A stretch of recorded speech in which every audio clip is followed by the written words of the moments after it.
Welcome to Brainish English Stories.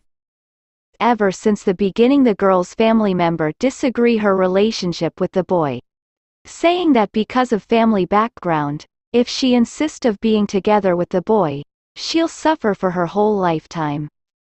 Because of the pressure applied by family members, she frequently quarrel with him. The girl does love the boy. She used to ask him, "How much do you love me?" Because the boy was not good with words, he used to make her more angry. With additional comment from her parents, her mood got even worse. The boy had become her anger-releasing target, and the boy just silently allowed her to continuously release her anger on him. Later, the boy graduated from a university. He planned to further study overseas, but before he left he proposed the girl. "I don't know how to say nice words, but I do know that I love you. If you agree, I am willing to take care of you the whole life. About your family members, I will work hard to convince them and agree on us. Marry me, will you?" The girl agreed. And her parents, looking at the efforts shown by the boy, agreed with them. Finally, before the boy went overseas, they were engaged. The girl stayed back in the hometown, stepped into the working society, whereas the boy continuing his study overseas. They maintained their relationship through telephone and letters. Although time was difficult to get through with, but both of them never gave up. One day, the girl left home for work as usual, but on her way to the bus stop, a car lost control and knocked her down.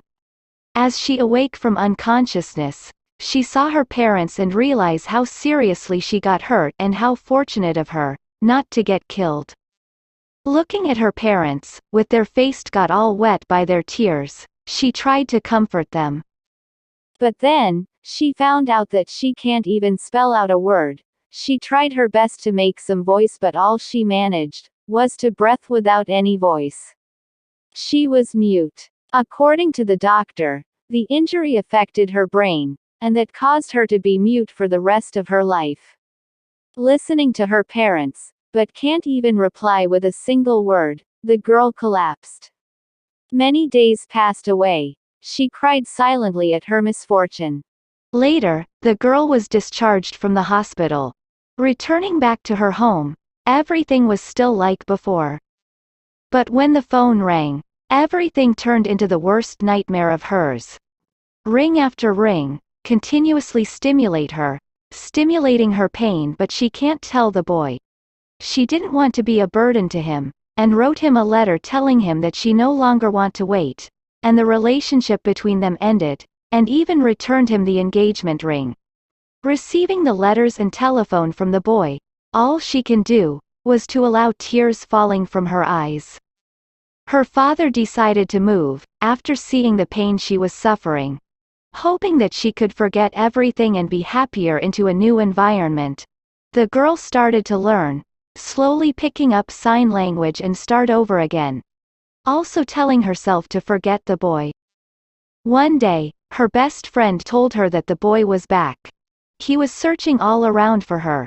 She asked her best friend not to tell him about her and asked her to tell him to forget her. After that, for more than a year, there was no news of boy. One day her best friend told her that the boy is getting married soon, and passed the wedding card to her. She opened the card sadly, but she found her name on the card. The moment she wanted to ask her best friend, the boy appeared in front of her. With an unfamiliar sign language, he told her, "I spent more than a year's time to force myself to learn the sign language, in order to tell you, I had not forgot our promise. Give me an opportunity, let me be your voice. I love you." Looking at the slow sign language by the boy, and the engagement ring she gave back to him, she finally smiled. Moral: do not be a coward and run away whenever there is a problem. Remember that every problem has a solution. Never ever break someone's heart. You may not know when it will happen to you.